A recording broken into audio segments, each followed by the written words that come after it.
yo de muy pequeño, de bebé, fui víctima de abuso sexual infantil. Hola amigos y amigas, soy Elda Cantor Mendoza, psicóloga de profesión. Bienvenidos a mi podcast Detrás de Roles y Etiquetas. La identidad, el comportamiento y las relaciones interpersonales son influenciados significativamente por los roles, así como la autoestima y la percepción de sí mismos de las etiquetas. De esta premisa nace el propósito de este podcast, que no es otro que entrevistar y conectar con personas muy especiales, reales, cotidianas, y a través de su lente e historias conocer cómo sus roles y posibles etiquetas han impactado sus vidas. Estoy segura, cada invitado dejará bonitas reflexiones que aportarán a nuestro ser y nuestro hacer. Ve, escucha este episodio, dale like, escribe un comentario y suscríbete. De nuevo, bienvenidos. Hoy tengo un invitado muy especial. Él es Eduardo Vargas Montenegro, comunicador social, psicólogo transpersonal, docente, coach, en fin. Eduardo es un sinnúmero de roles, es un sinnúmero de actividades. Él es una persona inquieta, hasta escritor, porque este año publicó su primer libro que está muy interesante. Sin embargo, Eduardito, quiero que seas tú quien nos cuente, que nos hable acerca de lo que eres, de lo que vives a diario, cuáles son tus roles, cómo te mueves, y posiblemente vamos a llegar a esas etiquetas que en algún momento de tu vida te marcaron, positiva o negativamente. Cuéntanos, Eduardo. Pues, Eldita querida, muchas gracias por la invitación. Me siento súper honrado. Además, nos une una amistad de años y nos hemos seguido la pista a lo largo de todo este tiempo.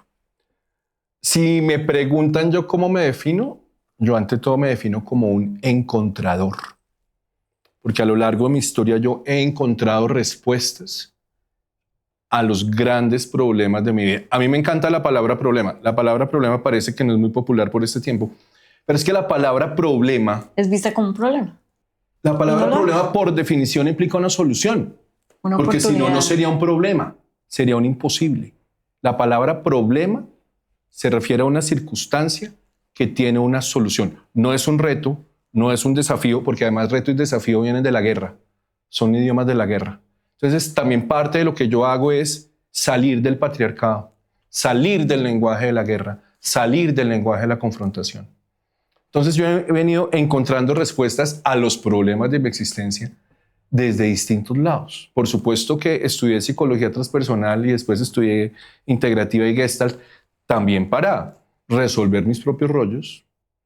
Qué bonito eso. Que es muy importante eso. Muy importante. Yo soy psicóloga de profesión, ¿sí? Y es muy común escuchar a la gente decir, un psicólogo, cero problemas. Al contrario, usted ayuda al mundo, ¿sí? A resolver sus problemas. Pero detrás de esa actividad tan linda que es la psicología, detrás de esa ciencia tan especial que es la psicología, hay seres humanos. Claro. Seres humanos cotidianos, reales, con una experiencia de vida única, porque cada uno tenemos una única experiencia de vida. Y con temas a resolver. Por ejemplo, ahorita, antes de empezar esta relación, yo estaba resolviendo, bueno, ¿y cuál va a ser el almuerzo? Se estaba pidiendo un domicilio, porque tenemos vida como cualquier ser humano, tenemos problemas como cualquier ser humano. Y yo he tenido la fortuna de tener grandes mentores en mi vida. Y eso ha sido una cosa sensacional. Entonces, por ejemplo, tuve la hermana Clara del Pin, que fue mi directora espiritual durante mucho tiempo. Con ella inicié todo mi recorrido espiritual, como la profundización en mi camino espiritual. Uh-huh. Un gran mentor fue Claudio Naranjo. Tuve la fortuna de conocer directamente a Claudio. Claudio fue maestro mío en el programa SAT y profesor desde el Enneagrama y desde la Gestalt. Tuve otro gran mentor, dos grandes mentores en el doctorado. Mucha psicología, ¿no? Aquí, sí, mucha psicología. Dos grandes mentores en el doctorado que hice. Yo hice un doctorado en educación con especialidad en biopedagogía. Francisco Gutiérrez, un maestro sensacional de la talla de Freire, un maestro que es un referente latinoamericano. Su esposa, mi queridísima Cruz Prado, son referentes míos, han sido maestros míos. Mi mentor, Carlos Romero, que me introdujo en la espiritualidad que hoy manejo, y Bernardo de Nator y los doctores Hurtak de las claves de Enoch.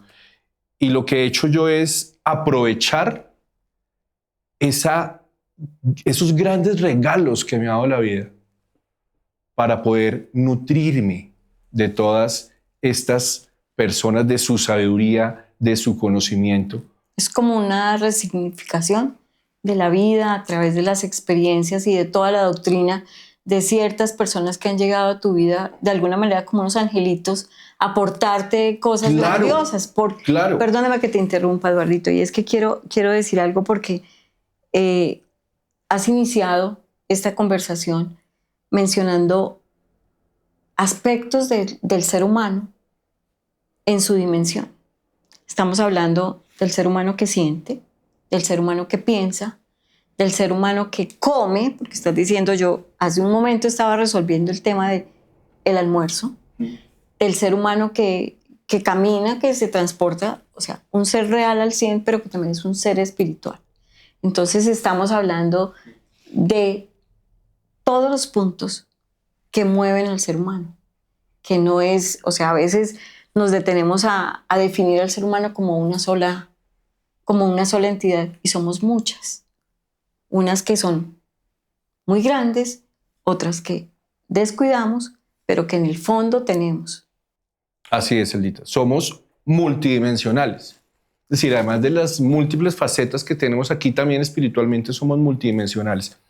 Entonces, me gusta definirme así, como un encontrador, como un caminante, porque me encanta caminar. A donde puedo ir a pie, me voy a pie. Me encanta echar pata.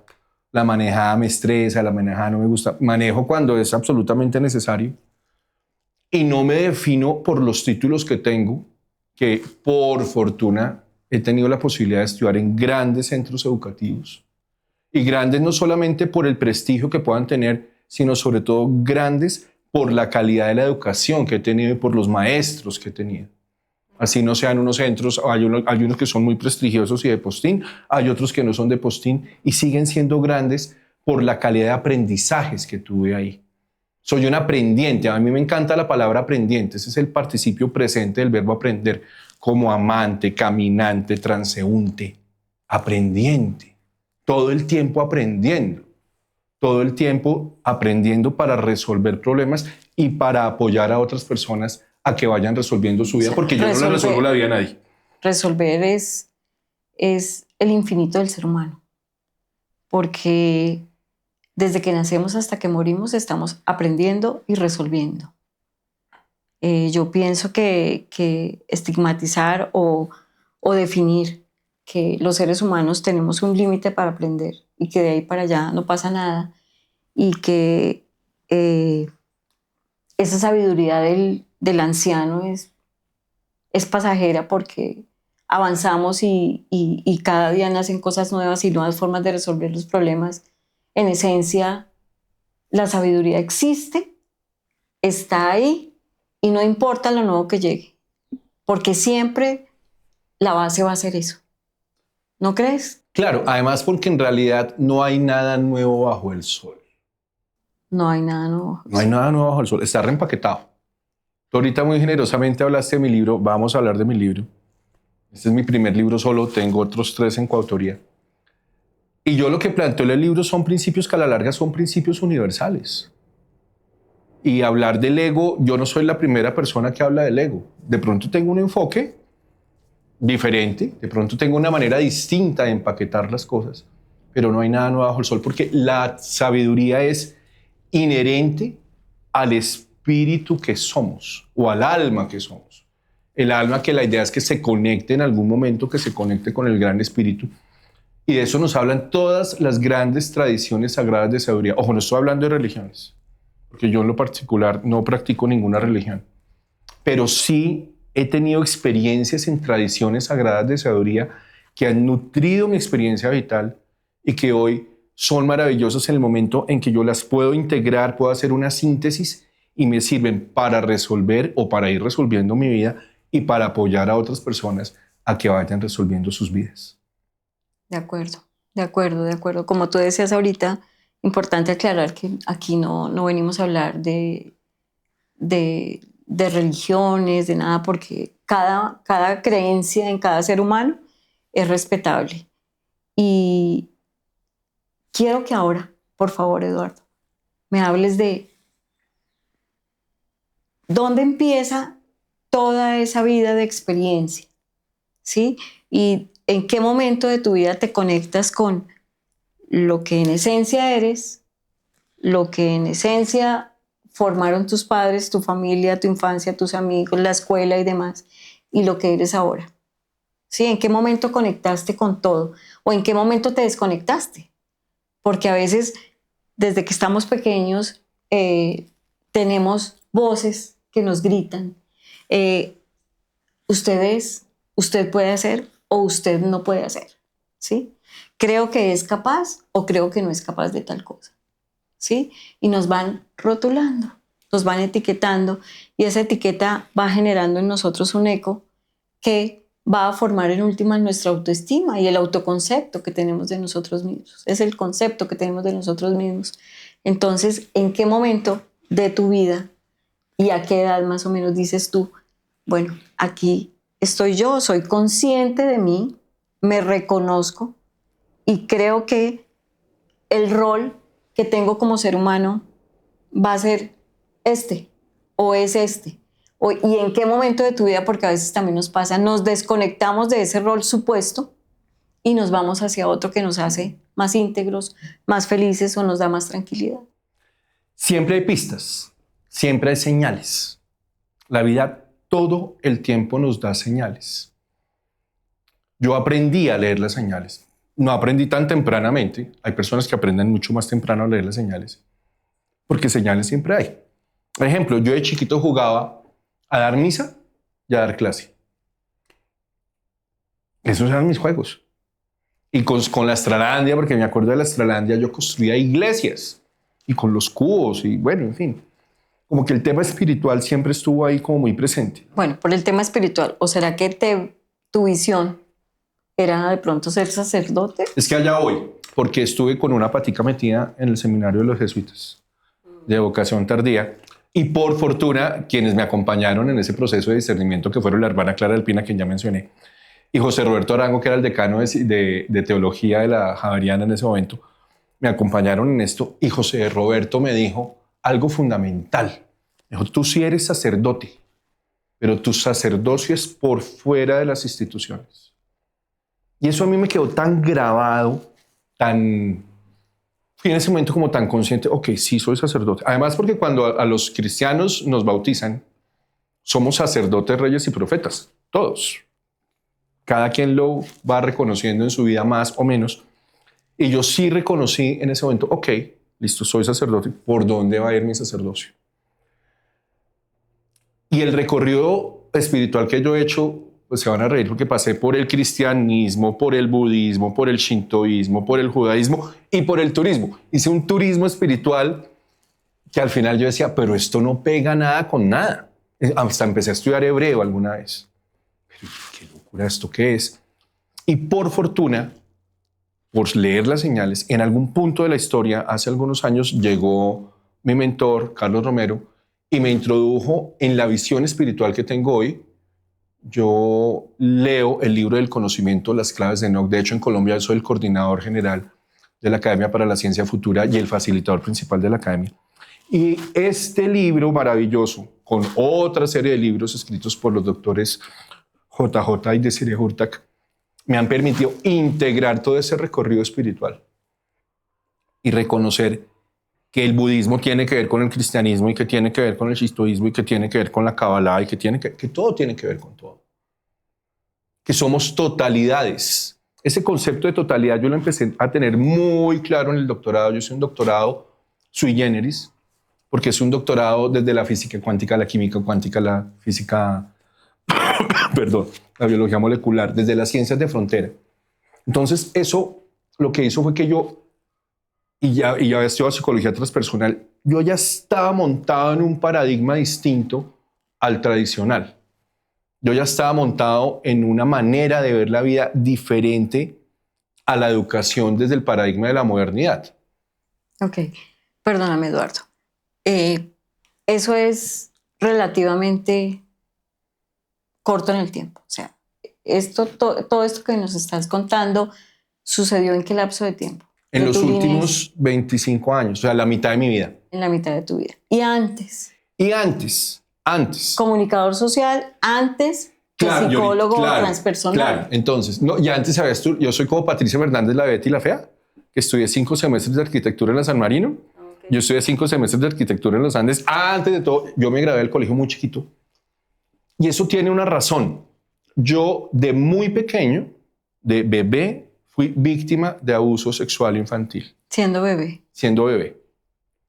Y digo, fui víctima porque elijo ya no ser víctima de ello. Es decir, sí, fue una experiencia que me marcó, fue una experiencia que generó unas improntas, que ahorita voy a hablar de ellas, pero que no, yo elijo si son determinantes en mi vida o no. Entonces eso implicó que yo, de chiquito, bueno, mi papá no estuvo en el embarazo, mi papá no estuvo cuando yo nací, eso también marca. Yo nací de 8 meses, nací prematuro, estuve 15 días en una incubadora, eso marca. Sí. Y desde ahí vamos construyendo un ego, desde ahí vamos construyendo una personalidad que es fundamental construir la personalidad. El ego no es la loca de la casa, ni el ego hay que matarlo. No, el ego nos ha servido en la primera infancia para sobrevivir emocionalmente y para ocupar un lugar en el mundo. Después nos toca empezar a deshacernos del ego porque a medida que crecemos eso se va volviendo un cascarón muy grande como el de la armadura oxidada del caballero. Entonces a ese eguito hay que echarle aceitico y irlo puliendo. Entonces yo, por ese abuso sexual que descubro muy grande, es decir, yo no tengo memoria del abuso sexual, pero sí tengo memoria de los efectos del abuso sexual en mí.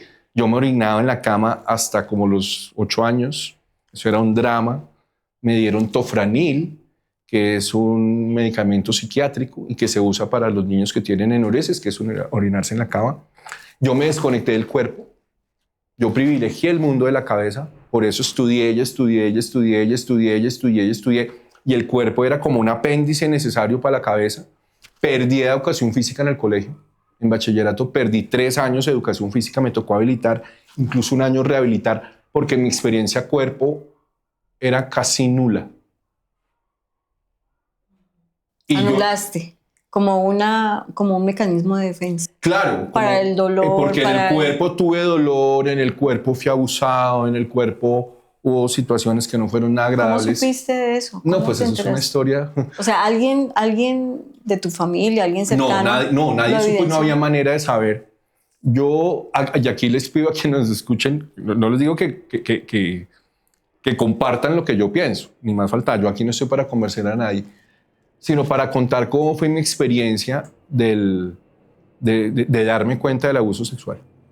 Curiosamente, yo hice parte de un equipo de investigación con Save the Children y con la Fundación Plan sobre el abuso sexual infantil en Colombia. Trabajamos en 11 municipios identificando las rutas de atención que esas 11 entidades territoriales entre municipios y distritos tenían para la atención a abuso sexual infantil. Y en el libro, hay un libro muy bonito que se llama El puente está quebrado. Ahí mencionamos efectos de ese abuso sexual infantil. Entonces uno es orinarse en la cama, desconectarse de la cabeza, pero yo nunca lo relacioné conmigo. Uh-huh. Solamente cuando alguna vez yo creo en los oráculos y creo en ayudas que podemos tener para poder salir de la Matrix. Entonces, las cartas son un oráculo, la carta natal es una herramienta poderosísima, no para quedarme ahí guardado en lo que dice el Radix, sino para salir de ahí. Entonces, una persona maravillosa que me leía, un venezolano maravilloso, Javier Hidalgo, con él yo iba a que me leyera el tarot y era acertadísimo, porque yo ahí empecé a resolver muchas cosas también a través del tarot. Yo creo mucho en el psicotarot y respeto mucho a las personas que trabajan con psicotarot.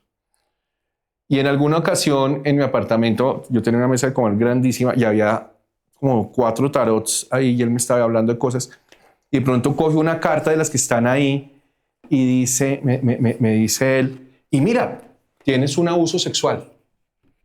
Y fue un hombre. Y yo, no, Javier, no, tú me estás echando carreta. A mí no, nadie me ha abusado, nunca. No te lo estoy diciendo yo, te lo está diciendo el tarot. Bueno, yo empecé a echar cabeza. Y pasó un año y yo dije, no, se pifió. Este man en algo se tenía que pifiar porque los seres humanos nos pifiamos, nos equivocamos. Como al año, como a los 2 años, entonces yo dejé de hacer la arqueología de buscar y quién me pudo haber abusado fulano, porque además me dijo, y fue un hombre. Yo hice mi doctorado en Costa Rica y fui a Costa Rica, volví a dar una conferencia, a facilitar un taller, lo mismo iba a hacer en Nicaragua. Cuando regreso de Nicaragua a Costa Rica, yo sentí, este viaje se va a alargar, y efectivamente se alargó, y me quedo allá en Costa Rica, país que adoro, para mí ha sido, Costa Rica es como un cáliz, el valle central de Costa Rica, donde están las 4 ciudades principales de Costa Rica, es como un cáliz, y para mí fue absolutamente nutricio, y tengo pues un hermano en la vida, mi querido Tito Voces, y muchísima gente que me quiere y a quien quiero. Y con otras personas fui comprobando. Por distintas razones de la vida, llegué donde una persona maravillosa que lee el agua y es capaz de leer el agua. Entonces llegué a su consulta y tenía un vaso así altísimo de agua, mi querida Tere Voces. Y me dijo, mijito, ¿tú eres gay? Y yo, sí, Tere, yo soy gay y no tengo problema con eso. No, eso tú lo tienes integrado. Y tienes un abuso sexual. Y fue un hombre. Y ya te dijeron. O sea, segunda persona que te habla de un que abuso. Nada que ver con la primera, en una ciudad distinta. El primero fue en Bogotá, Colombia. La segunda es en San José, Costa Rica. Y yo, Tere, sí me habían dicho, pero yo he buscado y no encuentro. Tranquilo, vas a encontrar. Llegué donde otra persona, por mi amigo Tito, y que llegó así súper exaltado. Tienes que conocer a esta persona, tienes que conocer a Hortensia. No, pero si yo ya estoy yendo con Tere, no importa. Ya te saqué cita. Y voy donde esa segunda persona, y dentro de todo lo que me dice es, tienes un abuso sexual, fue un hombre, y ya te dijeron. Tercera persona, en otra ciudad distinta. Sí. Ok, tercera persona. Bueno, yo pues va a tocar pararle bolas a esto porque... ¿Y con quién confirmas? Entonces, ¿con quién confirmo? Entonces yo empecé a hacer memoria. Espérese, porque es que yo trabajé en una investigación sobre abuso sexual infantil y fui el libro, y en el libro están tipificadas las consecuencias del abuso sexual, los síntomas. Sí, enurece, sí, lo tengo, me desconecté de la cabeza, del cuerpo, lo tengo. He tenido estos problemas con relación a mi sexualidad, lo tengo. Sí, todos los síntomas. Como decía un profesor mío, del libro, sí, chuleado, lo tengo, sí, lo tengo, check. Resulté en Utah, resulté en Salt Lake City, en una convención de doTERRA, de esos aceites esenciales. Porque eso yo lo conocí en Costa Rica, me pareció interesante traer eso a Colombia. Bueno, y allá conocí a una persona costarricense. Estaba enredada con unas maletas, se había comprado de todo, entonces no, venga, los libros llévelos en la mano más bien, en una bolsa, en un equipaje de manos, difícilmente se los pesan ahí. Vamos a cerrar. Cerró. Y me dice al final, ¿tú te regresas a Costa Rica o vas para Colombia? No, yo voy para Costa Rica. Busca y te enseño el uso terapéutico de los aceites esenciales. Estoy hablando de la gran Marlene Aguilera, mi queridísima Marlene Aguilera, una de las terapeutas transpersonales más afamadas de Costa Rica y de Centroamérica, sensacional. Y entonces un día Marlene me dice, íbamos en orden alfabético estudiando los aceites esenciales, basil, cinnamon, tarara. Llegamos al frankincense, el incienso, el AF. Ella se enferma, dura como un mes enferma, me llama y me dice, resucité, aquí estoy, no me morí, sigamos estudiando. Sigamos estudiando, es que ¿cuál sigue? El geranio, por la G, el geranio. Me dice, yo quiero que tú sientas lo que hace el geranio. No quiero que sepas qué hace el geranio, sino que sientas qué hace el geranio. Entonces me llevó a su consultorio, me acostó en una camilla. Aquí me puso incienso, aquí me puso sándalo, en el quinto chakra, y aquí en el plexo solar me puso geranio. Me dice, el geranio es el aceite de la confianza. Y empezó a cantar una canción preciosa. Yo no sé en qué idioma sería. No sé, solo recuerdo que era una cosa preciosa. Le dije, Marlene, estoy sintiendo un hueco acá. Métete por ese hueco. Métete por ese hueco, confía. Y yo me metí por ese hueco y me mostraron el momento del abuso sexual. ¿Qué edad tenías? Meses. Fue en una clínica donde me hicieron 2 cirugías de bebé. O sea, y tú corroboraste esa información con tu mamá. Que estuve en la clínica. Mi mamá no tenía ni idea de saber que yo tenía un abuso sexual. No había manera de saber. No, pues claro, ella pero lleva a su bebé sí a la estuve en clínica la porque está clínica y enfermo. fue un enfermero, en fin. Después trabajo con otro terapeuta maravilloso. Bueno, pasó un año, yo, carajo, sí, esto es verdad. Yo tengo herramientas para trabajar esto. Yo no quería hablar de esto con nadie. Como al año me escribe un terapeuta belga que vivía en Nicaragua, que había trabajado con una persona también maravillosa de Costa Rica, que ya me había hablado de él. Entonces me dijo, oye, yo voy para Colombia. Pues yo hago constelaciones familiares. Bueno, yo también hago constelaciones familiares. ¿Qué hay para hacer allá? Bueno, finalmente ahí no tuvimos contacto. Al año siguiente me vuelvo a escribir, vuelvo a Colombia, hago constelaciones familiares y hago biodescodificación emocional de las enfermedades. Entonces yo le escribo Yuri Lanlit. Yuri, ¿un abuso sexual infantil se puede descodificar con esto que tú haces de la biodescodificación? Claro. Entonces, cuando Yuri vino a Bogotá, con él trabajé la descodificación del abuso. Ok, y ahí crees tú que sanaste. Ahí siguió mi camino de sanación. Mi camino de sanación ha seguido porque es que lo psicológico es fundamental, pero no es necesario como yo lo planteé en mi libro. Sin la guía espiritual, sin la guía divina, no logramos resolver los temas que nos han dolido acá. Creer y tener fe en un ser superior es en un ser superior en la vida del ser humano. Llamemos de como le queramos llamar, Dios, papá lindo, Chuchito lindo, el divino niño, la Virgen de Guadalupe, el Espíritu Santo, Shiva, Buda. Sí. Pero es tener la certeza, porque es que yo no tengo fe, yo tengo certeza de que hay una conexión espiritual que opera incluso a pesar de mí mismo. Es decir, soy yo mismo con mi ego quien bloquea esa conexión espiritual. Entonces de lo que se trata es de desbloquear la conexión espiritual. Para que ese espíritu divino llegue y nos invada, nos llene de luz y nos haga, reaccionar y ser mejores seres humanos, porque definitivamente cuando el ego, como tú dices, el ego está ahí, nos limita, nos bloquea y creemos que más allá no hay nada. Sí, más allá de mí no hay nada. Y resulta que es que el mundo superior espiritual es muchísimo más grande, pero de lejos a lo material, que es espiritual. Es decir, esto que somos, este vaso, esta mata tan linda, las sillas donde estamos, las luces, todo esto es espíritu atrapado gravitacionalmente. Esto es espíritu atrapado gravitacionalmente. Es energía densa que se volvió materia. Y por fortuna, cada vez las ciencias están descubriendo que efectivamente la luz sí se puede convertir en materia. Eso es lo que estudiamos en la Academia para la Ciencia Futura justamente. Y que la materia también puede convertirse en luz, porque nosotros estamos llamados a hacer luz y eso no es una metáfora, eso no es un cuento, eso es todo un proceso bioquímico que nosotros podemos llegar a hacer siempre y cuando hagamos meditación, oración, entonemos los nombres divinos, conozcamos nuestro ego y nos dejemos guiar por la luz divina. Ok, de acuerdo contigo, somos transformación constante, o sea, somos una constante de cambio y la energía está presente ahí todo el tiempo. La física cuántica nos conecta y nos acerca a esa realidad, porque es una realidad. O sea, somos energía todo el tiempo. Pero hay algo que yo quiero como que en este momento enfoquemos nuestra conversación en algo, Eduardo, y es esas limitaciones, pero también dificultades, problemas, situaciones que estaban fuera de tu control y en algún momento hasta de tu conocimiento, ¿sí?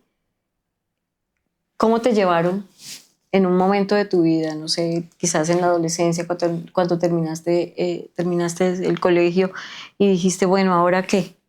¿Qué sigue? ¿Yo para dónde voy? ¿Quién soy? ¿Qué quiero ser? ¿Por qué comunicador social? Eso es una historia bonita.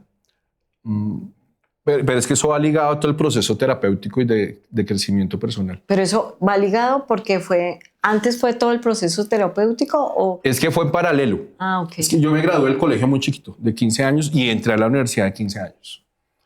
Y por esa época fue mi primera consulta terapéutica. Yo soy como los restaurantes que dice en terapia desde 1985. Muy bien. Sí. Genial. Buscando respuestas, porque ante todo soy un encontrador.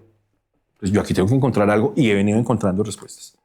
Entonces estudié arquitectura porque me gusta el diseño, porque me gustan los espacios, porque me gusta... Y era bueno, muy bueno, pero en algún momento sentí, por aquí no es mi ruta. ¿Y estabas en qué? ¿En séptimo? Estaba en quinto. En quinto semestre. Y por fortuna mi mamá es fantástica, mi mamá es maravillosa. Mi libro está dedicado a mi mamá porque sin mi mamá yo no estaría donde estoy. Pues ¿Te apoyó? Lo que quieras estudiar, mi amor. Lo que quieras estudiar. Entonces las opciones eran seguir en los Andes estudiando antropología o pasarme a la Javeriana a estudiar comunicación social. Dije, voy a ser periodista. Sí, quiero ser periodista. Y entré a la Javeriana a estudiar comunicación social y rápidamente dije, no voy a ser periodista. Comunicador social sí, pero periodista no. Porque en esa época, eso fue muy bonito porque nos ponían tareas. Entonces vaya a una emisora de radio a ver cómo se hace un programa de radio, vaya a un periódico a ver cómo se hace el periódico, vaya a un noticiero de televisión. Y yo fui a un noticiero de televisión fantástico, el telenoticiero del mediodía, que dirigía Gloria Pachón de Galán, y donde trabajaban mis queridísimas amigas del alma, Gloria Cecilia Gómez, Gloria Ortega, bueno, mucha gente hermosa, maravillosa. Y en un consejo de reacción yo me di cuenta, esto de decir lo que yo quiero está como difícil.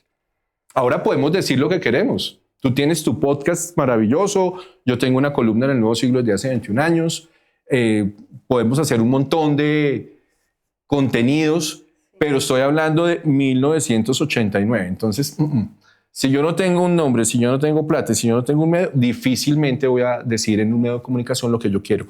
Mi verdad, no la verdad, mi verdad. Entonces, no voy a estudiar periodismo. Entonces, estudié comunicación organizacional y trabajé unos años con el Tecnológico de Monterrey, después allá en México y aquí. Me enganché después con una empresa mexicana y ahí tuve una crisis. Una crisis relacionada con el abuso sexual, que en ese momento yo no supe identificar esto, por qué me está dando esto, por qué me está pasando esto. Como cuento en el libro, en algún momento se me pasó por la cabeza botarme de un 8º piso en la calle Hegel de la colonia Polanco.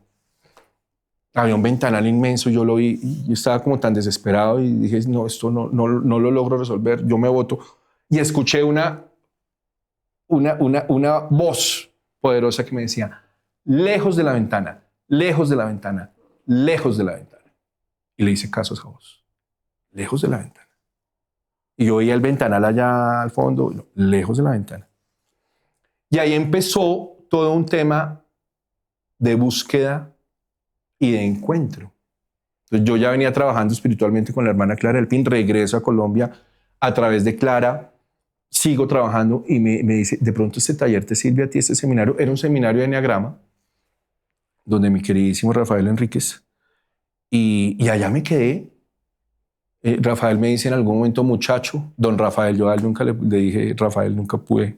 Siempre, todo el mundo le decía Rafael y yo nunca pude, yo siempre con la honra, don Rafael. Don Rafa me dice, muchacho, tú tienes dedos para el piano. A lo que se refería era que yo tenía habilidades terapéuticas.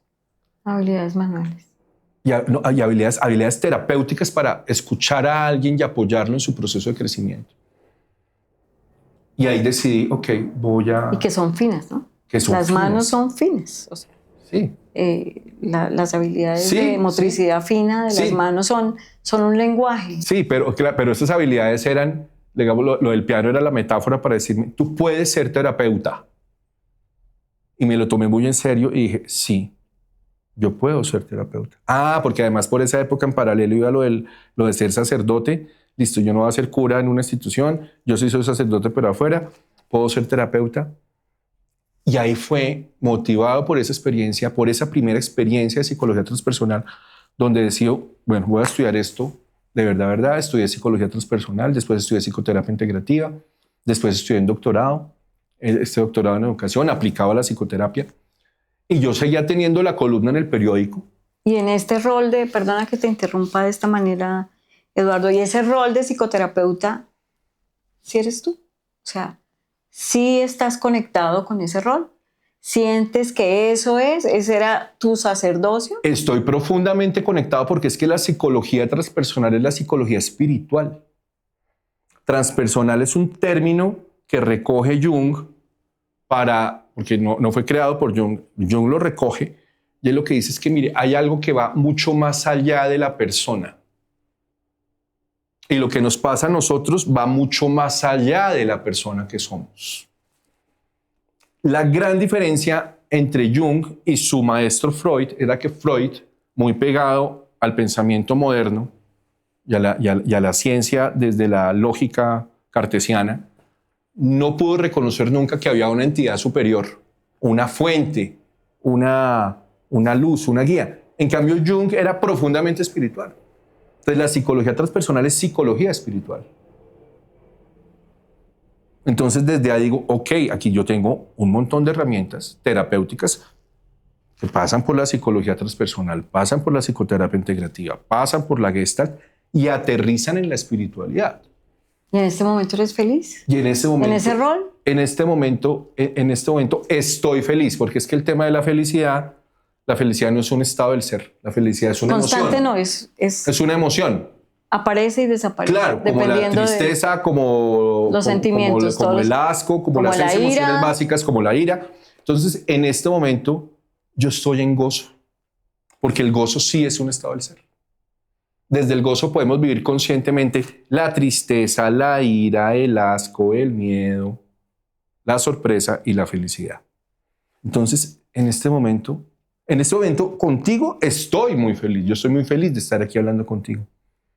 Y me hace muy feliz poder estar con un consultante o me hace muy feliz estar en una conferencia. Ese es el gozo. Ahí está el gozo, porque va mucho más allá. El gozo sí es un estado del ser, que era lo que San Juan de Ávila y Santa Teresa de Jesús hablaban, ¿no? El éxtasis de Santa Teresa era ese gozo de sentirse imbuida por el Espíritu de Dios. Y el servicio. Y estar en servicio y hacer la voluntad de Dios. Es decir, cuando hacemos la oración del Padre Nuestro, el Padre Nuestro tiene 10 frases fundamentales, pero esa que dice, hágase tu voluntad en la tierra como en los cielos. Hay 2, hágase tu voluntad. Primero es, hágase tu voluntad. Sí, lo que Él quiere. Entonces, que en mí se haga tu voluntad, que yo sea capaz de trascender mi ego para hacer tu voluntad y que aquí se haga tu voluntad de la misma manera que se hace en los cielos. Eso es de unas connotaciones espirituales profundas. Entonces, cuando yo me entrego a hacer la voluntad del Padre Divino, de la Madre Divina y del Cristo Cósmico, ahí alcanzo niveles de gozo. Pero como el ego, todavía estoy también en el ego, cuando me desconecto, porque también pasa que nos desconectamos, porque es que el trabajo de revisar la conexión es todo el tiempo. Si yo no pago la luz el otro mes, me la cortan. Me desconectan. El cable sigue existiendo, el poder sigue existiendo, los bombillos en mi casa siguen existiendo, pero yo no tengo el servicio, pues porque no cuide el servicio. Parte del cuidado del servicio es que yo pago. Mi responsabilidad es que tú me prestas un servicio y yo te lo pago. Y sale cara la reconexión. Entonces, a veces la reconexión espiritual también sale muy cara, porque ahí hay una caída, como la caída de los ángeles, de la cual se habla en todas las tradiciones sagradas de sabiduría. Por eso el tema de estar conectados espiritualmente y de estar nutriendo esa conexión espiritual es un tema de todos los días. Todos los días es necesario hacer meditación, oración o cantar los nombres divinos. Quienes hacen el rosario maravilloso, quienes hacen mantras budistas o de otro tipo maravilloso. O sea, de la forma que cada persona elige orar. Cada persona quiera, porque en este planeta que somos mal contados, 8.000 millones de personas, tenemos 8.000 millones de formas posibles para evolucionar. Lo importante es que asumamos la tarea y evolucionemos. De acuerdo, Eduardito. Eso que tú mencionas es clave. O sea, definitivamente siento que inclusive en estas épocas tan complicadas, donde la guerra es un factor predominante, donde hay desesperanza, esa conexión espiritual nos reanima. O sea, es como volver al gozo, ¿no? De que claro, esto es temporal, está pasando, pero si yo tomo la decisión de que eso no me va a afectar y yo sé y sé que mis herramientas me van a permitir dar, servir, para que este mundo sea mejor, pues yo lo hago, ¿sí? Yo lo voy a hacer. Sin embargo, yo sí quiero volver contigo a un tema. Y es, has hablado en este momento como de tu rol y de la esencia que tienes como psicoterapeuta y eres feliz. Bueno, feliz, no lo llamas felicidad, sino gozo. Estás en gozo porque disfrutas abiertamente lo que pasa. Sea bonito, feo, bueno, regular o malo, lo disfrutas, ¿sí? Hay un éxtasis en ti por esa sensación tan bonita que implica servir y ayudar a alguien escuchándolo, ¿no? Porque a veces solo basta pararse enfrente de alguien y escuchar para ayudar, para que esa persona sienta como esa sensación de desubicación y de malestar que provoca el estar mal. El hecho de que alguien te escuche, ya hay un acompañamiento, hay un abrazo, hay importancia, valoración y muchas cosas. A mí de pequeña me rotularon. Mi papá, mi mamá, mis hermanas, mi familia, ¿sí? Y algunos de esos rótulos quizás en su momento los sentí como hirientes, ¿sí? Y otros eran muy lindos, ¿sí?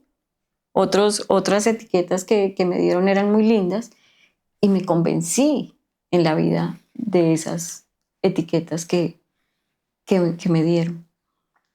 Por ejemplo, me decían que yo era excelente ama de casa, que yo era una niña muy juiciosa, que era muy hacendosa, y lo sigo siendo, ¿sí? O sea, el ser hacendoso, que era muy atenta con mis padres, que era sociable, que podía interactuar fácilmente con los demás y entablar una conversación, que era empática. Todas esas cosas bonitas me las decía. Y yo las volví mías, ¿sí?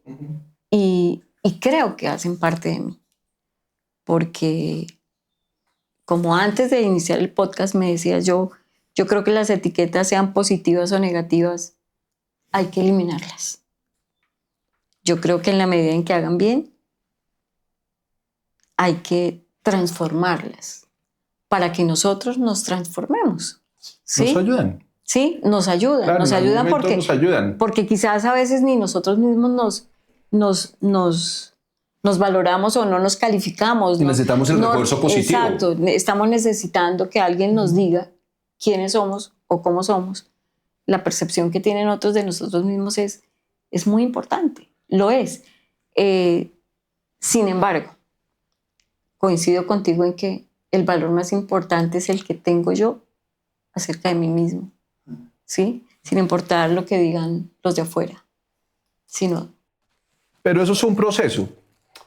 Yo tuve claro que tuve rótulos de chiquito. El pilo, el brillante, el preferido. Me acuerdo que una vez la profesora Elizabeth, que era la directora del colegio donde yo hice kinder y la primaria, me tenía un cariño porque yo era pilísimo.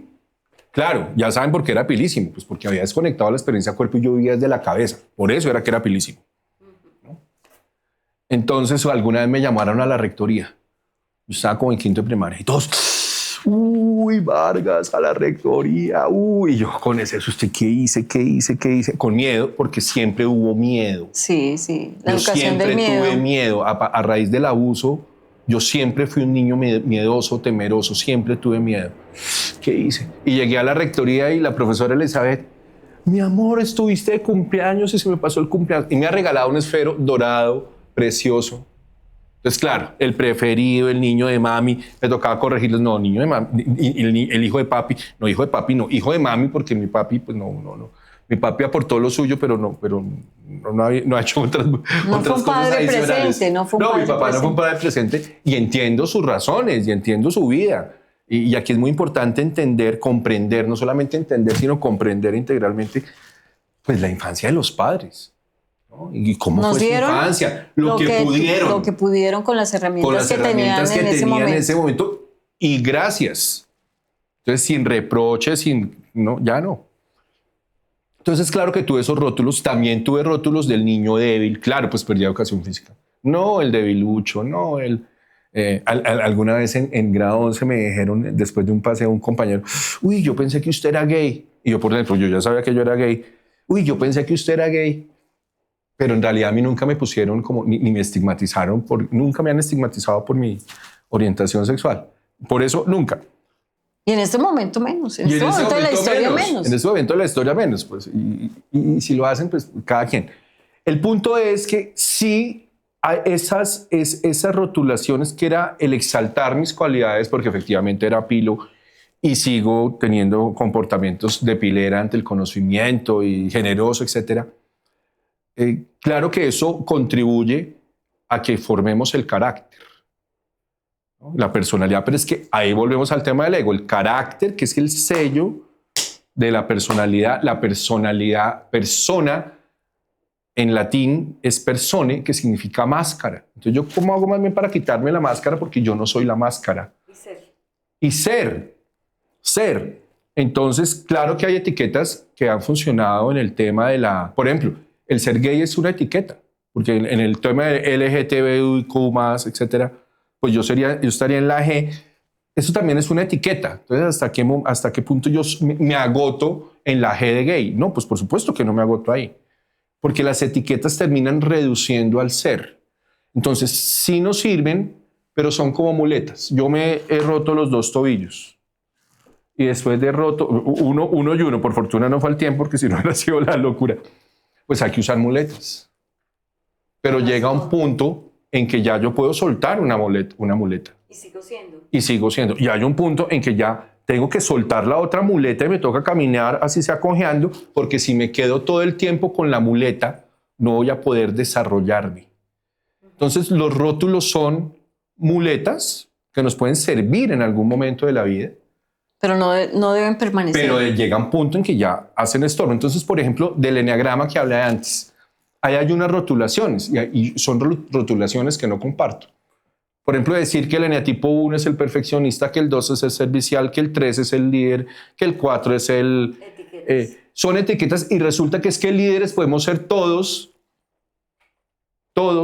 serviciales podemos ser todos, que es lo que yo planteo en mi libro.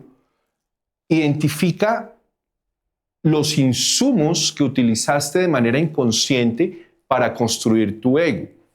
Identifica cómo ese ego, esa caja egoica, te ha saboteado la vida y cómo te está saboteando hoy, porque la vida es dinámica y el ego es dinámico. Entonces, mi ego hoy no necesariamente es el mismo de ayer, ni hace 20 años, ni hace 35. Sí, ahí va cambiando. Entonces, si yo me quedo, porque me ha pasado con consultantes que hicieron eneagrama, por ejemplo. Recuerdo a una persona muy querida, además. Ella se rotuló con el eneatipo 1 y ella era 1 y le encantaba el 1 porque el 1 era perfeccionista, porque el 1 era recto, porque el 1... Convencida. Yo soy totalmente convencida. Compró el 1 y es que el 1 es muy parecido al 6. El 6 también quiere hacer las cosas bien, el 6 también quiere no cometer errores, pero las motivaciones son distintas. Quienes están en 1, en esta categorización que yo ya no la llamo eneatipo, sino emergencia, porque es algo que emerge, esa emergencia del ego, quienes están en esa emergencia tipificada como 1, lo hacen es porque tienen una convicción fundamental de que el mundo debe ser perfecto. Quienes están en la emergencia 6 lo hacen, que todos funcionen, porque tienen pavor a que los castiguen. Entonces las motivaciones son distintas. Tenemos de todo. Entonces yo alguna vez le dije a ella, oye, ¿qué pasa si te desmontas del 1? Porque yo lo que estoy observando es que hay más cosas de 6 que 1. Ella, como había comprado su 1, le entró en reversa total. Ella no lo quiso desechar nunca porque compró la etiqueta. Y se convenció de que era la etiqueta. Y ella es mucho más que la etiqueta. Somos más que los rótulos. Hay un libro muy lindo. Voy a mencionar aquí a la hermana Clara Delpín, porque es que Clara es fantástica y para mí ha sido sensacional. Que me recomendó Clara el libro. Se llama Tú eres especial. Búsquenlo por YouTube o búsquenlo si lo pueden tener físicamente. Es un libro muy lindo de un señor publicista que se llama Max Lucado. Se llamaba, no sé si el señor ya murió. Y básicamente el libro, que es un cuentico muy chiquito, habla de la historia de un niño que se llama Punquinelo. Y Punquinelo vivía en una en una ciudad donde a las personas que hacían acciones buenas les ponían estrellas. Y a las personas que no hacían acciones tan buenas y que se equivocaban todo el tiempo, les ponían lunares. Entonces había personas con muchas estrellas, había personas con muchos lunares. Y él se hizo amigo de una niña, Lucía, que tenía muchas estrellas, pero él vivía muy triste porque tenía muchos lunares. Y para hacerles el cuento corto, fueron a visitar como a un sabio, y el sabio les dijo, ni estrellas ni lunares, porque yo los he hecho desde el amor. Y te amo a ti tanto cuando te equivocas, como te amo tanto a ti cuando aciertas. Entonces, por eso, ni estrellas ni lunares. Les recomiendo ese libro que es poderoso. Claro que es lindo recibir halagos. Y creo que es importante aprender a recibirlos. Por supuesto que son necesarios. Y reconocer, no, yo sí soy pilo, y reconocer, sí, a mí me va bien hablando en público, y a mí me va bien así, dando conferencias, siendo speaker, y a mí me va bien. Chévere, gracias, gracias, gracias. Y hasta ahí. Es decir, yo no soy speaker. Yo no soy doctor en educación.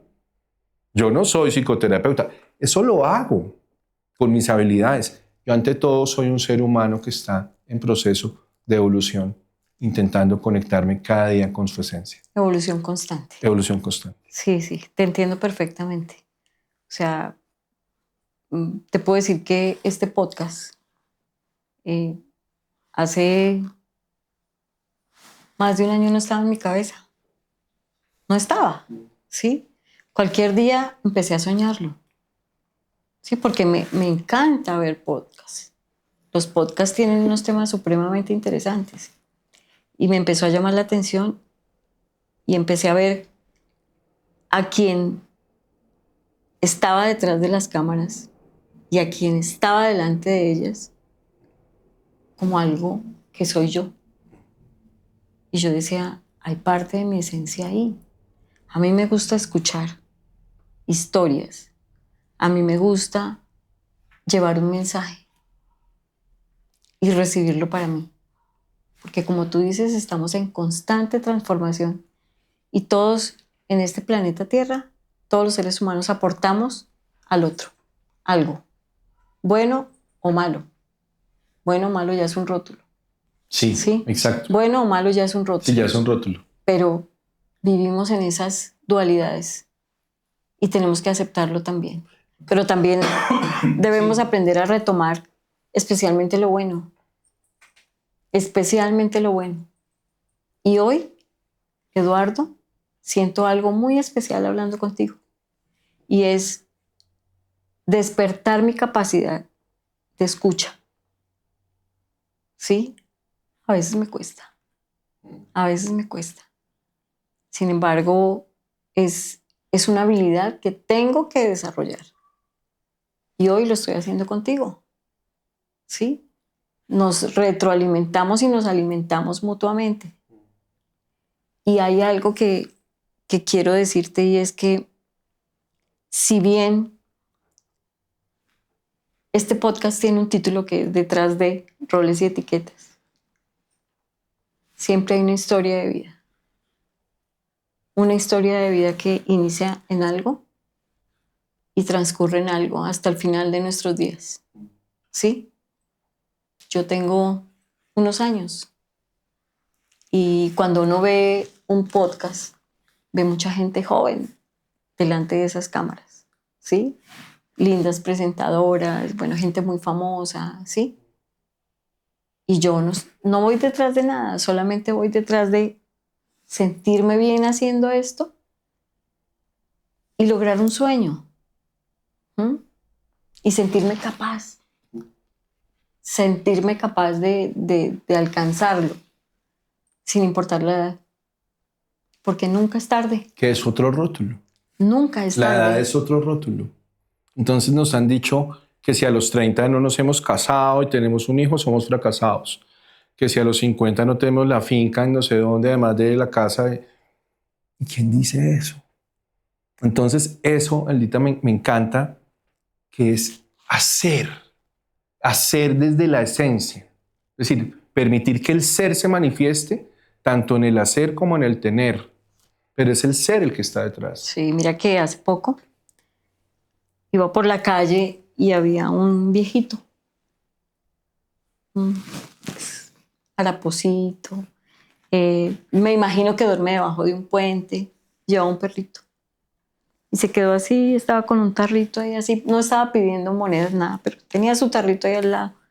Y yo me senté relativamente cerca de él y me quedé mirándolo y él me volteó a mirar. Y le dije, ¿es feliz? Me dijo, sí. Le dije, ¿aguantas hambre?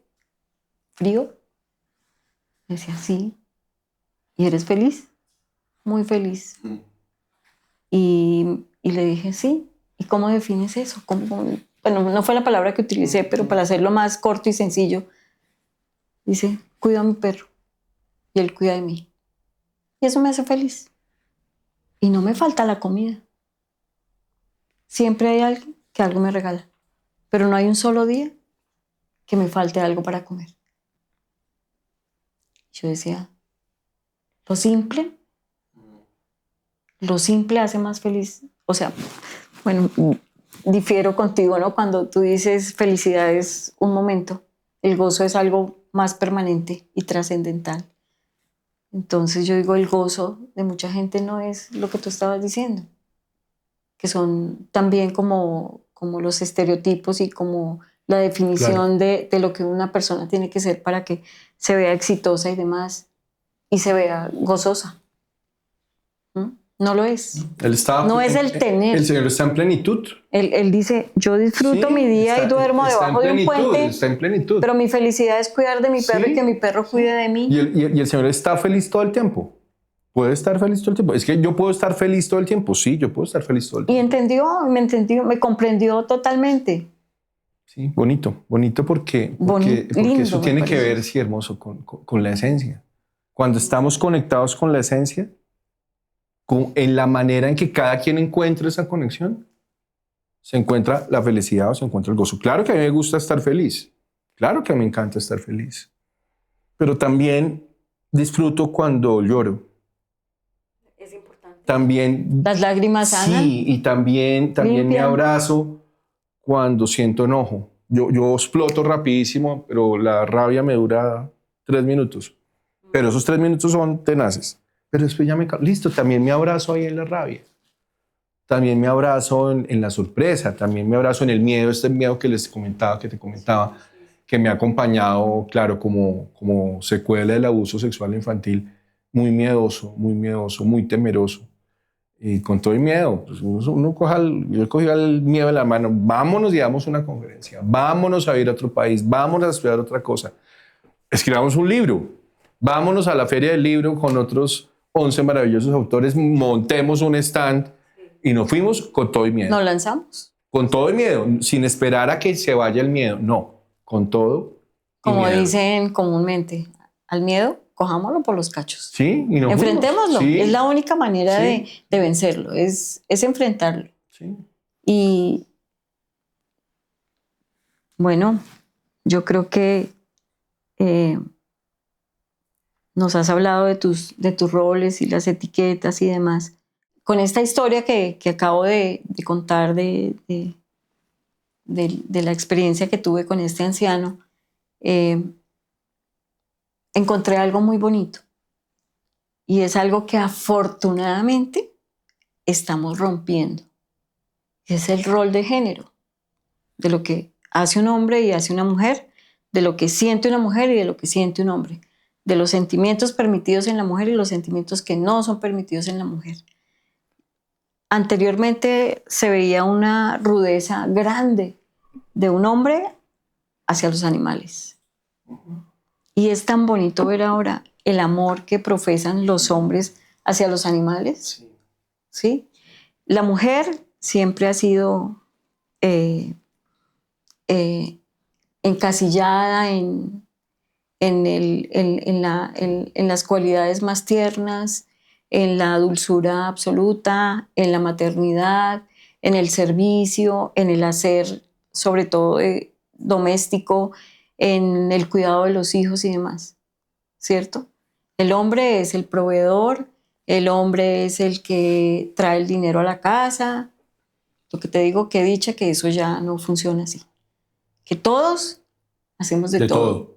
Hacemos de todo. En ese qué hacer de todo, ¿cómo te ves tú? O sea, ¿qué has roto tú respecto a esos roles de género? Tú digas, no, a mí me ven haciendo esto y van a decir tal cosa. Pero ya rompí con eso y lo hago porque me parece que yo lo puedo hacer. Pues es que en eso yo no tuve así como nunca algo como tan marcado, porque yo desde que estaba chiquito en la casa de mi mamá, con mi abuela y después con mi hermanito, pues yo hacía oficio, yo lavaba el baño, yo lavaba la ropa, que nunca hubo un tema de como usted es niño, tiene actividades para niño. Yo en lo personal nunca lo he vivido. Ahora lo que creo es que todos los seres humanos necesitamos hacer una integración tanto del poder paterno como del poder materno. El poder paterno es lo administrativo. El poder paterno tiene que ver con el afuera, tiene que ver con el dinero, tiene que ver con la prosperidad, tiene que ver con el hacer afuera. Y el poder materno tiene que ver con la creatividad. Es que la mujer es cáliz. Hay un libro maravilloso, yo siempre ando recomendando libros, de una mujer fantástica que se llama Riane Eisler. Y el libro se llama El cáliz y la espada. Y lo que ella cuenta en el libro es cómo al principio de la humanidad la cultura era matrística, no matriarcal, sino matrística, porque funcionaba en red. Todo es de todos, todos hacemos de todo. Sí. Después viene toda lo que ella llama la invasión de los kurgos, que eran unos bárbaros que llegaron a Europa Oriental provenientes de Oriente. Introdujeron la cultura de la espada. La cultura de la espada que penetra para sacar. Entonces, a la tierra se le penetra para sacarle lo mejor, el petróleo, el gas, las esmeraldas, todo. Y no importa que eso después quede como quede. No importa que destruya a su alrededor. No importa. Y no importa que eso finalmente no genere riqueza para la gente que está ahí en ese territorio donde tuvieron la mala fortuna de encontrar. La riqueza es para gas, uno, sí. Claro.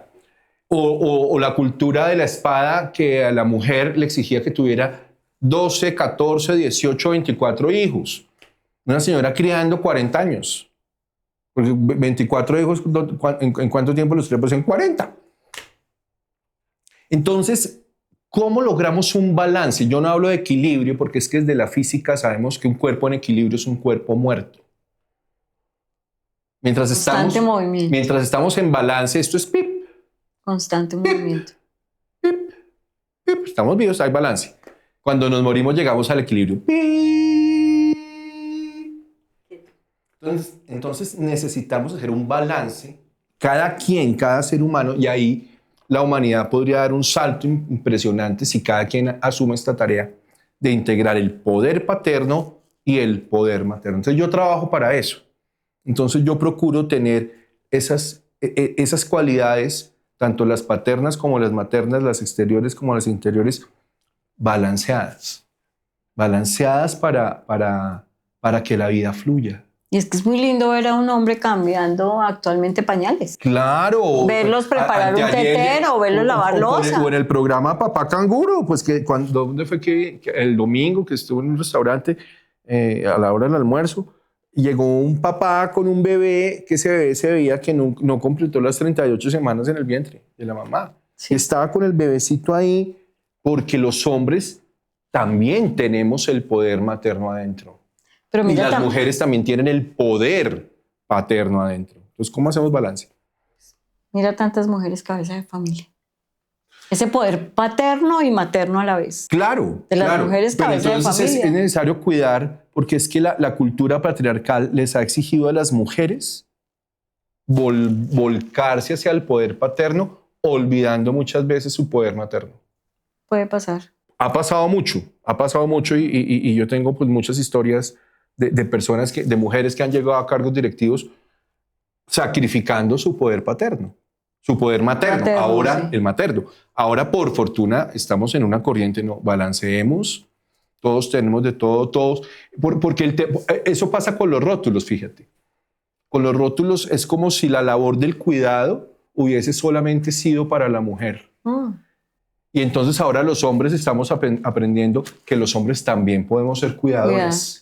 Cuidarnos a nosotros mismos y cuidar a otros. Y cuidar a otros. Y como que podría decirse, bueno, si hay un rótulo, bueno, está bien. Extendamos el rótulo para todo el mundo. Si el rótulo es ser cuidador, que no solamente las mujeres tengan puesto el rótulo de cuidadora, sino que todos los seres humanos tengamos el rótulo de cuidadora. Pero mira, en algunas comunidades indígenas lo que pasa. Las mujeres van a parir su hijo, ¿sí? De una manera muy natural, porque no van a una clínica, no, nada. Están las parteras ahí, muy entrenadas ancestralmente y demás. Tienen su hijo. Al otro día salen a sembrar el campo y el hombre se queda cuidando al bebé. Y todavía existen comunidades indígenas así. Claro.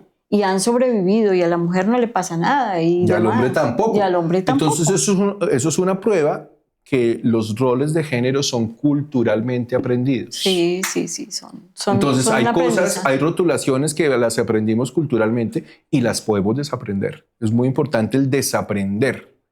Yo aquí he hablado de aprendizajes y tan importantes también como los aprendizajes son los desaprendizajes y los reaprendizajes para que hagamos una síntesis, esta síntesis entre lo femenino y lo masculino, para que abracemos la totalidad, esa totalidad que nosotros somos. Porque somos totalidades. Lo que pasa es que nos ha costado trabajo reconocer que somos totalidades. Nos cuesta mucho trabajo porque la cultura todo el tiempo está echándonos tijera. Y nosotros a veces también, consciente o inconscientemente, nos echamos tijera cuando compramos solamente un rótulo y nos definimos solamente por un rótulo. Entonces, ojo, el rótulo es importante, es una muleta. Llegará el momento en que podemos soltar esos rótulos, como en el cuento que les digo de tú eres especial. Sí, de acuerdo. Muy bien. Muy interesante todo lo que hemos discutido y charlado hasta hoy, hasta este momento, Eduardito. Quiero que me hables, por favor, de esta belleza. Ay, mi libro. Muy lindo. Puede salir de la caja. De la caja que estoy hablando aquí en Puede salir de la caja, Principios para liderar con libertad, es de la caja del ego. Una caja que empezamos a construir en el vientre materno, porque el ego viene desde el vientre materno. Hay un médico maravilloso que es el doctor Stanislav Grof, que gracias a Grof pudimos reconocer la incidencia de la vida intrauterina y del parto en la vida de un ser humano. Entonces, él habla de 4 matrices perinatales y los seres humanos tenemos problemas en alguna de las 4 matrices perinatales por lo general. Yo, por ejemplo, tuve problemas en matriz 3. La matriz 3 es cuando ya se ha roto la fuente, cuando ya salió el líquido amniótico, el bebé ya está en condiciones deseables, saliendo, atravesando el canal vaginal. Y yo ahí tuve problemas y me sacaron con forceps. Y eso se manifestó después en cosas de mi vida, porque hay cosas en las que como que estoy trabado. Te cuesta atravesar ese espacio. Entonces eso toca trabajarlo, eso es muy importante trabajar, identificar en qué matriz perinatal tuvimos algún estorbito por ahí, alguna situación complicada para elaborarle que la vida fluya. En la primera infancia el ego fue fundamental para sobrevivir emocionalmente y para encontrar mi lugar dentro del sistema familiar o dentro de la comunidad. Esa caja egoica la fuimos construyendo, ahí se fue haciendo fuerte, pero ya en la adolescencia ya se hizo más fuerte y ya no necesitábamos tanto el ego, ni en la primera adultez, ni ahora que somos adultos contemporáneos, que se llama antes de la tercera edad. No necesitamos la caja del ego en realidad para muchas cosas y sin embargo seguimos atrapados ahí. Entonces por eso el libro se llama Puedes salir de la caja. Tú puedes salir de la caja de tu ego, que es un ejercicio de todos los días. Entonces aquí, claro, cuento parte de mi historia. Los 9 capítulos siguientes es contando esos ingredientes para construir, o con los que cada ser humano de manera inconsciente construyó su caja egoica. Lo psicológico es muy importante y no es suficiente. El último capítulo, que se llama Aperturas hacia la plenitud, es un capítulo dedicado a la espiritualidad, dedicado a la conexión consciente con Dios, o como le queramos llamar, dedicado a la meditación consciente, a la oración consciente, a la entonación de nombres divinos, porque es la guía divina la que verdaderamente nos permite salir de la caja del ego y ser libres, porque mientras estamos atrapados en la caja egoica, no somos libres. Yo tengo una columna en El Nuevo Siglo desde hace 21 años. La de este fin de semana pasado se llama con el ego virgen, porque la mayoría de los seres humanos muere con el ego virgen. Nunca supo cómo lo construyó, cómo saboteó su vida, cómo saboteó sus relaciones, cómo saboteó sus empresas. Nació, creció, se reprodujo o no, hizo más plata o no, tuvo más éxito o no, pero no se conoció profundamente y no evolucionó. Entonces la invitación es a salir de la caja, a conocer el ego y a ser cada vez más plenos. Ok, muy bien, Eduardo. El libro ya lo leí, súper interesante, sobre todo los 9 principios, empezar a aplicarlos en la vida. Me parece que son altamente funcionales, no son difíciles de trabajar. Pienso que es una tarea diaria, constante y tiene mucho que ver con romper, ¿no? Con cómo somos conscientes de lo que tenemos, de lo que somos, de nuestras debilidades, de nuestras fortalezas y cómo ir rompiendo eso que nos obstaculiza nuestro propio desarrollo, crecer y ser mejores seres humanos cada día. Claro, y ser líderes desde la transformación, porque desde el ego desarrollamos una serie de liderazgos neuróticos, de los cuales yo hablo en el libro, que son liderazgos fragmentados.